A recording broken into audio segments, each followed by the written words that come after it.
Praise the Lord. യെശയ്യാ പ്രവാചകൻ്റെ പുസ്തകം 24-ാം അധ്യായം അതിൻ്റെ 1 മുതൽ 23 വരെയുള്ളതായ വേദവാക്യങ്ങൾ.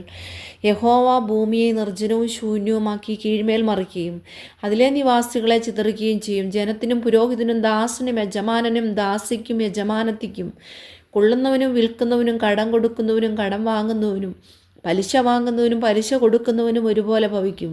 ഭൂമി അശേഷം നിർജ്ജനമായും കവർച്ചയായും പോകും. യഹോവയല്ലോ ഈ വചനം അരുളി ചെയ്തിരിക്കുന്നത്. ഭൂമി ദുഃഖിച്ചു വാടിപ്പോകുന്നു, ഭൂതലം ക്ഷയിച്ചു വാടിപ്പോകുന്നു. ഭൂമിയിലെ ഉന്നതന്മാർ ക്ഷീണിച്ചു പോകുന്നു, ഭൂമി അതിലെ നിവാസികളാൽ മലിനമായിരിക്കുന്നു. അവർ പ്രമാണങ്ങളെ ലംഘിച്ചു ചട്ടത്തെ മറിച്ചു, നിത്യനിയമത്തിന് ഭംഗം വരുത്തിയിരിക്കുന്നു. അതുകൊണ്ട് ഭൂമി ശാപഗ്രസ്തമായി അതിൽ പാർക്കുന്നവർ ശിക്ഷ അനുഭവിക്കുന്നു. അതുകൊണ്ട് ഭൂവാസികൾ ദഹിച്ചുപോയി, ചുരുക്കം പേർ മാത്രം ശേഷിച്ചിരിക്കുന്നു.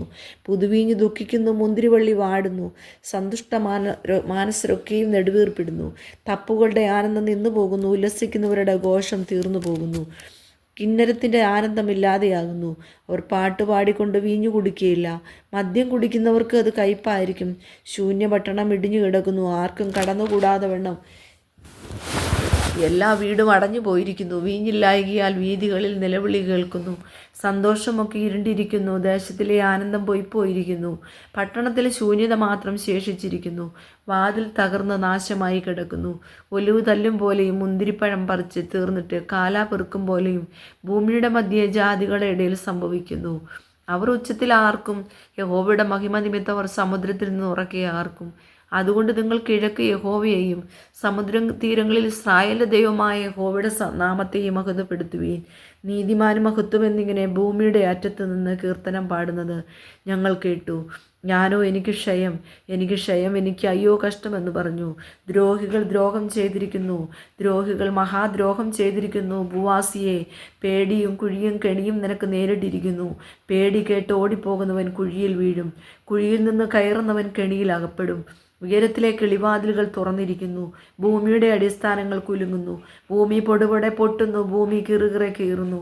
ഭൂമി കിടുകിട കിടുങ്ങുന്നു, ഭൂമി മത്തനെ പോലെ ചാഞ്ചാടുന്നു, കാവൽമാടം പോലെ ആടുന്നു. അതിൻ്റെ അകൃത്യം അതിന്മേൽ ഭാരമായിരിക്കുന്നു, അത് വീഴും എഴുന്നേൽക്കുകയുമില്ല. അന്നാളിൽ യഹോവ ഉയരത്തിൽ നിന്ന് ഉന്നതന്മാരുടെ സൈന്യത്തെയും ഭൂമിയിൽ ഭൂപാലന്മാരെയും സന്ദർശിക്കും. കുണ്ടറയിൽ വിലങ്ങുകാരെ പോലെ അവരെ ഒന്നിച്ചു കൂട്ടി കാരാഗ്രഹത്തിൽ അടയ്ക്കുകയും ഏറിയ നാൾ കഴിഞ്ഞിട്ട് അവരെ സന്ദർശിക്കുകയും ചെയ്യും. സൈന്യങ്ങളുടെ യഹോവ സീയോൻ പർവ്വതത്തിലും യെരൂശലേമിലും വാഴുകയാലും അവൻ്റെ മൂപ്പന്മാരുടെ മുമ്പിൽ തേജസ്സുണ്ടാകിയാലും ചന്ദ്രൻ നാണിക്കുകയും സൂര്യൻ ലജ്ജിക്കുകയും ചെയ്യും.